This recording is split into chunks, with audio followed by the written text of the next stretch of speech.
asalaamaaleykum maa leen di nuyu maa ngi tudd Ndiaye Tamba Ndiaye di bénéficiaire AGECID.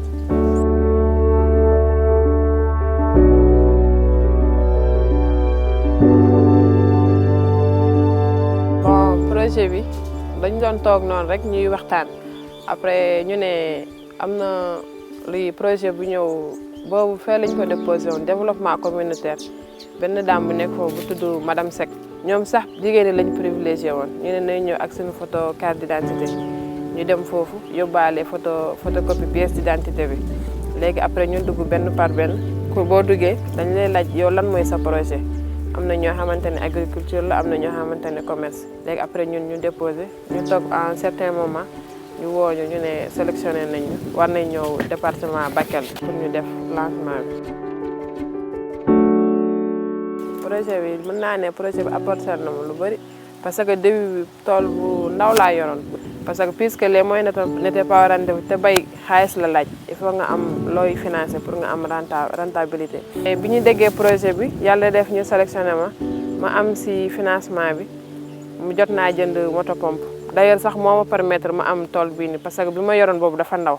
mais bi ma amee financement bi laa ne comme dinaa mën a demee sama moyen bopp dinaa amal sama bopp moto pompe ci la am parcelle bu yaatu bii nii. fii tool bi la plupart presque kaani lañ bay comme soble fii dafa am période seddaay lañ mën a bay soble léegi lañ commencé defar plan soble yi en grosso modo fii daal base bi lii la soble bi la ak kaani bi.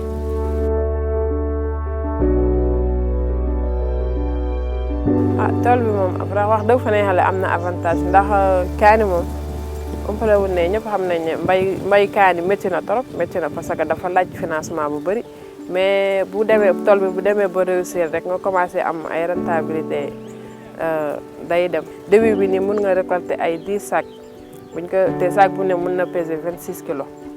boobu début bi la te buñ demee ba affaire bi kii nii seddaay bi dugg si bu baax tool bi mun nañ récolter 30 ba 40 sacs te sac bu ne mun na peser 26 ba 30 kilos. des fois di nga am problème parce que ñëpp xam nañ ne mbay moom léegi moom xaalis la laaj actuellement département Bakel dafa am pénurie d'engrais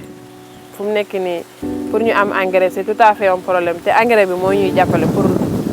ñu mën a am rentabilité ci récolte bi. man damay ñaan waa AGECID rek puisque ñoo ma gunge ba fii su ma sañoon dinaa dépasser fii ba nekk benn béykat boo xamante ne dafay nekk international. projet Tekki fii moom vraiment man du ma def lu dul di leen remercier parce que déjà ñëpp gis nañ temps yële passé affaire bi nu mu meloon jeunes yi di jël gaal yi naan dañuy émigrer dem bitim réew te or que mun nga des fii nii nga liggéey mun nga des sa réew nga liggéey te yaa ngi boo fi desee di liggéey chaque jour boo xëyee di nga gis sa njaboot